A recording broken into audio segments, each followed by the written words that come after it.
20 सितंबर के important current affairs को देखिए। पहला प्रश्न क्या है, हाल ही में यूनेस्को ने किसे यूरोप महाद्वीप का सबसे बड़ा नदी संरक्षित क्षेत्र घोषित किया? तो आंसर होगा मुरा द्रवा डैन्यूब को। तो यूनेस्को ने यूरोप के मुरा द्रवा डैन्यूब को महाद्वीप पर सबसे बड़ा नदी संरक्षित क्षेत्र घोषित किया है। ये यूरोप के अमेजन के रूप में जाना जाने वाला दुनिया का पहला 5 देशों का बायोस्फीयर रिजर्व है। 5 देश क्यों? क्योंकि ये 5 देशों में फैला हुआ है। वो 5 देश कौन कौन से हैं? ऑस्ट्रिया, स्लोवानिया, क्रोएशिया, हंगरी और सर्बिया। तो ये आपको ध्यान रखना है। वैसे देखो, भारत में अगर बात करते हैं कि वर्तमान में भारत में कितने बायोस्फीयर रिजर्व हैं, तो याद रखना 18 हैं, जिनमें से 12 यूनेस्को के man and biosphere reserve programme की सूची में शामिल है। वैसे अगर आपसे पूछा जाए कि अमेजन के वर्षा वनों को क्या कहा जाता है? पृथ्वी के फेफड़े भी कहा जाता है, और सर्वाधिक जैव विविधता पूरी दुनिया में यहीं पे पाई जाती है। अब बात यूनेस्को की है। यूनेस्को की स्थापना होती है 1945 में। फुल फॉर्म क्या हो गई? United Nation Educational and Scientific and Cultural Organization. इसका हेडक्वार्टर आपको मिलेगा पेरिस, फ्रांस में। पेरिस, फ्रांस में और किसका हेडक्वार्टर मिलेगा आपको? इंटरनेशनल यूनियन ऑफ रेलवे का, रिपोर्टर्स विदाउट बॉर्डर का, इंटरनेशनल एनर्जी एजेंसी का और फाइनेंशियल एक्शन टास्क फोर्स का भी हेडक्वार्टर मिलेगा आपको। इसके डायरेक्टर जनरल ऑड्रे अज़ौले हैं। अच्छा, एक प्रश्न मैं आपसे पूछूं करंट अफेयर्स का, तो बताओ किसने शिक्षा में नवाचार के लिए यूनेस्को पुरस्कार जीता है? और भारत का 40वां विश्व धरोहर स्थल कौन सा बना? धोलावीरा बना। ये आपको मिलेगा गुजरात में। ये एक हड़प्पा स्थल है और इसका स्थानीय नाम क्या है? कोटड़ा टिम्बा। याद रखना, ये हड़प्पा का एकमात्र स्थल है जो कि 3 भागों में बटा हुआ है। और इससे पहले भारत का 39वां 39th यूनेस्को विश्व धरोहर स्थल कौन सा बना था? ये एक मंदिर था, रुद्रेश्वर मंदिर, जिसे रामप्पा मंदिर भी कहा जाता है। ये आपको मिलेगा तेलंगाना में। तो ये ध्यान रखना। बढ़ते आगे। और हाँ गाइस, देखिए, इंडिया के टॉप बैंक एडुकेटर्स एक बार फिर अनअकैडमी पर आपके लिए ला रहे हैं ढेर सारी फ्री क्लासेस। तो अनअकैडमी की हर क्लास कंडक्ट की जाती है आपके बैंक की हर परीक्षा की तैयारी को और भी ज्यादा मजबूत करने के लिए। और ये सारी फ्री क्लासेस आपको मिलेंगे अनअकैडमी पर, जहां पर आप अपने फेवरेट टीचर के साथ अपने घर से अपने पर्सनल शेड्यूल के हिसाब से पढ़ सकते हैं। और अनअकैडमी की हर क्लास आप लाइव नहीं तो बाद में रिकॉर्डेड सेशन के द्वारा भी अटेंड कर सकते हैं। और अगर आप चाहें तो क्लास को डाउनलोड करके ऑफलाइन भी देख सकते हैं। और आप लाइव क्लास में आस्क अ डाउट फीचर के द्वारा टीचर से अपने डाउट भी क्लियर करवा सकते हैं। और आप लाइव क्विजेज और टेस्ट सेशन भी अटेंड कर सकते हैं, जहां पर आपको अपनी लाइव रैंकिंग भी देखने को मिलेगी। और अनअकैडमी पर टोटल 12 भाषाओं में क्लासेस कंडक्ट होती है। तो आप अपनी फेवरेट भाषा में क्लास अटेंड कर सकते हैं। आप अपने टीचर के साथ इंटरेक्ट कर सकते हैं, लाइव पोल में पार्ट ले सकते हैं। और ये सभी फीचर आपको मिलेंगे एक ही प्लेटफॉर्म पर, एक ही सब्सक्रिप्शन के साथ।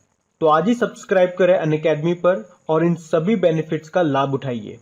और हाँ देखिए, अगर आप मेरा कोड जो कि है क्रेक एग्जाम 10 यूज करते हैं तो आपको एडिशनल 10% का इंस्टेंट डिस्काउंट भी मिलता है।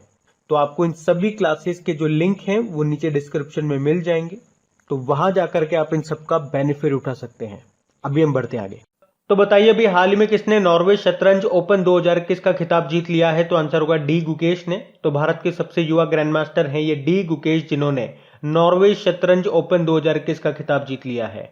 बाकी राजा ऋत्विक, ये हमने पढ़ा था, भारत के 70वें ग्रैंड मास्टर बने हैं। ये कहां से है? तेलंगाना से है। इनसे पहले 69 नंबर के कौन थे? हर्षित राजा थे।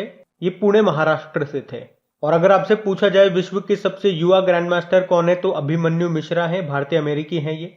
और डी गुकेश आपको बताया भारत के सबसे युवा ग्रैंड मास्टर है, दुनिया में तीसरे सबसे युवा हैं, ये तमिलनाडु से हैं। भारत के पहले ग्रैंड मास्टर कौन थे? तो विश्वनाथ आनंद थे। इनकी ऑटोबायोग्राफी का नाम क्या है? माइंड मास्टर है। और ये वही है जिन्हें सबसे पहले राजीव गांधी खेल रत्न पुरस्कार मिला था। कब? 1991-92 में। और आप जानते ही हो, राजीव गांधी खेल रत्न पुरस्कार का नाम बदल कर अब मेजर ध्यानचंद खेल रत्न पुरस्कार कर दिया गया, जिसमें पुरस्कार राशि 7.5 लाख रुपए से बढ़ाकर 25 लाख रुपए कर दी गई थी। लेकिन प्रश्न अगर आता है कि पहली महिला ग्रैंड मास्टर का नाम क्या है, तो एस विजयलक्ष्मी है। एक करंट अफेयर्स का प्रश्न हमने पढ़ा था, भारत में पहली बार चेस एकेडमी कहां पे स्थापित की गई? तो आंसर होगा भुवनेश्वर में। एक प्रश्न आया था एग्जाम में कि जो चेस बोर्ड होता है इसमें टोटल कितने स्क्वायर होते हैं? 204 होते हैं। और चेस डे कब मनाया जाता है? 20 जुलाई को। वर्ल्ड वाइड चेस को रेगुलेट करने वाली बॉडी होती है फिडे, जिसका हेडक्वार्टर मिलेगा आपको लुज़ेन स्विट्जरलैंड में। यहां से भी प्रश्न बनता है कि फिडे वर्ल्ड कप 2021 का खिताब किसने जीता? जॉन डूडा ने। ये पोलैंड के चेस प्लेयर हैं। और कोनेरू हम्पी ये चेस प्लेयर है। डायरेक्ट प्रश्न पूछा गया था एक बार एग्जाम में इनका नाम देकर कि इनका संबंध किस खेल से है? चेस से है। और वैसे इनसे भी एक प्रश्न याद रखो आप करंट अफेयर्स का कि BBC India sports women of the year 2020 का खिताब जीता था कोनेरू हम्पी ने। याद रखना ये। बढ़ते आगे। फिर बताइए, अभी हाल ही में फिर से कनाडा के प्रधानमंत्री कौन बन गए? तो आंसर होगा जस्टिन ट्रूडो। तो अभी जस्टिन ट्रूडो ये देश के फिर से प्रधानमंत्री बन गए हैं। ये उनका तीसरा कार्यकाल होगा। बाकी इस्माइल साबरी याकूब ये मलेशिया के नए प्रधानमंत्री बने थे। पेड्रो कैस्टिलो पेरू के प्रेसिडेंट बने थे। और स्टीफन लॉफवेन स्वीडन के प्रधानमंत्री बने थे। लेकिन बात तो यहाँ पे कनाडा की है, तो ये रहा मैप में कनाडा। कैपिटल ओटावा हो गई, करेंसी कनेडियन डॉलर हो गई, जस्टिन ट्रूडो हो गए। अच्छा, अगर प्रश्न आपसे पूछा जाता है कि किस देश की कोस्टल लाइन सबसे ज्यादा है, यानी कि किस देश की बाउंड्री सबसे ज्यादा पानी से घिरी हुई है, तो आंसर होगा कनाडा। उसी तरह से यही प्रश्न अगर भारत में पूछा जाए किस राज्य के रेस्पेक्ट में, तो आंसर होगा गुजरात। और कौन से दो देश हैं जिनके बीच की जो बॉर्डर लाइन है वो सबसे लंबी है, तो आंसर होगा यूएस और कनाडा के बीच की। और उसको क्या कहा जाता है? 49th पैरेलल कहा जाता है। और गेहूं की सबसे बड़ी मंडी आपको मिलेगी कनाडा के विनिपेग में। और कनाडा में है मॉन्ट्रियल शहर। यहीं पे एक प्रोटोकॉल हुआ था, मॉन्ट्रियल प्रोटोकॉल। और इसका संबंध किससे था? ओजोन परत संरक्षण से। कब हुआ था ये मॉन्ट्रियल प्रोटोकॉल? ये हुआ था 16 सितंबर 1987 को। इसीलिए हमने 16 सितंबर को वर्ल्ड ओजोन डे के रूप में मनाया। और वैसे आपको कनाडा के मॉन्ट्रियल में हेडक्वार्टर मिलेगा किसका? इंटरनेशनल सिविल एविएशन ऑर्गेनाइजेशन का, अंतरराष्ट्रीय नागर विमानन संगठन का। तो ये भी ध्यान रखेंगे आप। बढ़ते आगे। अच्छा बताइए, अभी हाल ही में विश्व गुलाब दिवस वर्ल्ड रोज डे कब मनाया गया? तो आंसर होगा 22 सितंबर को। तो विश्व गुलाब दिवस यह हर साल 22 सितंबर को कैंसर रोगियों के कल्याण के प्रति समर्पण के रूप में मनाया जाता है। ये दिन कैंसर से लड़ने वाले लोगों में आशा और उत्साह फैलाने के लिए मनाया जाता है। और इसे 12 साल की एक लड़की मेलिंडा रोज की याद में मनाया जाता है, जो ऑस्किन्स ट्यूमर नाम के घातक ब्लड कैंसर की शिकार थी। वैसे 22 सितंबर को हमने वर्ल्ड राइनो डे के रूप में भी मनाया है। और इसकी थीम क्या थी? Keep the give alive. और 22 सितंबर को ही अंतरराष्ट्रीय कार मुक्त दिवस, कार फ्री डे के रूप में भी मनाया गया। अब इंपॉर्टेंट डे वाला क्वेश्चन है, तो एक बार चलिए रिवाइज करते हैं सितंबर में कौन कौन से इंपॉर्टेंट डेज मनाए। देखो, सितंबर का जो पहला सप्ताह होता है 1 से लेकर 7 सितंबर राष्ट्रीय पोषण सप्ताह के रूप में मनाया। सितंबर को तो हम वैसे पोषण माह के रूप में मना ही रहे हैं। 2 सितंबर को विश्व नारियल दिवस के रूप में मनाया, वर्ल्ड कोकोनट डे। और एक है अंतरराष्ट्रीय गिद्ध जागरूकता दिवस, सितंबर के पहले शनिवार को मनाते हैं, तो इस बार हमने 4 सितंबर को मनाया। 5 सितंबर को अंतरराष्ट्रीय चैरिटी दिवस के रूप में मनाया, नेशनल टीचर डे होता ही है। 7 सितंबर को International Day of Clean Air for Blue Skies के रूप में मनाया। 8 सितंबर को अंतरराष्ट्रीय साक्षरता दिवस मनाया। 9 सितंबर को शिक्षा को हमले से बचाने के लिए अंतरराष्ट्रीय दिवस मनाया। 10 सितंबर को वर्ल्ड सुसाइड प्रिवेंशन डे मनाया। 11 सितंबर को वर्ल्ड फर्स्ट एड डे के रूप में मनाया। 14 सितंबर को राष्ट्रीय हिंदी दिवस के रूप में मनाया। 15 सितंबर को अंतरराष्ट्रीय लोकतंत्र दिवस के रूप में मनाया। 15 सितंबर को इंजीनियर्स डे भी होता है। और 15 सितंबर को हमने वर्ल्ड लिम्फोमा अवेयरनेस डे के रूप में भी मनाया। 16 सितंबर ओजोन डे मनाया। 17 सितंबर विश्व रोगी सुरक्षा दिवस, वर्ल्ड पेशेंट सेफ्टी डे मनाया। 18 सितंबर को अभी विश्व बांस दिवस मनाया था।